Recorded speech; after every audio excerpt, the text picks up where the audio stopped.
The army has neutralized 3 infiltrators in Uri sector who were believed to have infiltrated on Monday. Massive search operations were launched by the army and today they killed 3 infiltrators. The army, in fact, holding a press conference on this story. Let's cut across. By alert troops along the line of control. You are also well aware that on 18th, a similar attempt was made in the hours of darkness, and over a period of about 3 days during this operation it was revealed or rather confirmed that attempt for infiltration was foiled. So in just last about 1 week's time we have had 1 attempt which has been foiled and 1 that has been eliminated. To give you a proper overview of this entire operation, I'll take you through the video link to the CO of the battalion who has conducted this operation onto the screen which is on my left. Yeah, please start. Good evening everyone.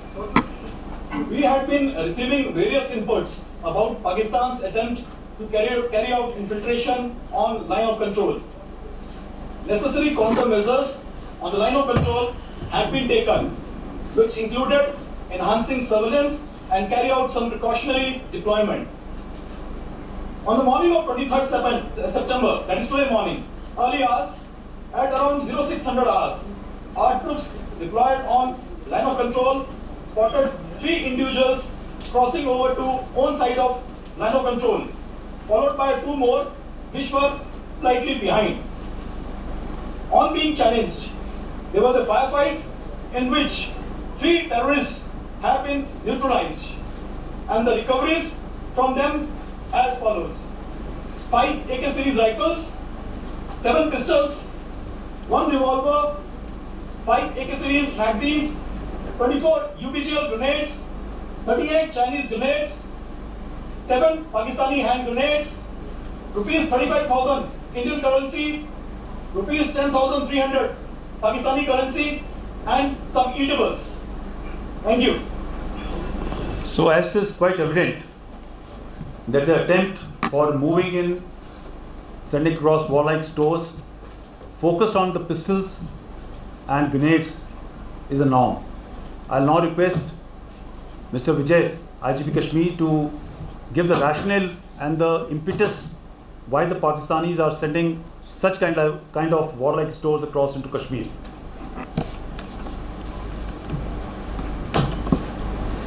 Good afternoon friends, जैसा कि हम सब जानते हैं कि इस साल जब से आर्मी पुलिस ने मिलकर एक हम लोग मिशन पर चले थे कि जो नए रिक्रूट मिलिटेंट्स है, टेररिस्ट है, उग्रवादी, उसको मौका दिया जाए कि मेन स्ट्रीम में आ जाए। पर और उसमें इनिशियल मंथ में काफ़ी सपोर्ट मिला पब्लिक का, फैमिली का, इनकाउंटर साइट में, और जो टेररिस्ट बनने वाले थे, पाइपलाइन में थे, काफ़ी वापस आ गए। इससे काफ़ी पाकिस्तान के जो हैंडलर है काफ़ी फ्रस्ट्रेट हो गए। उसके बाद आप देखे होंगे कि टूरिस्ट भी काफ़ी यहाँ पर आना शुरू हो गया, काफ़ी लोग लगे, काफ़ी डिग्निटी आते रहे।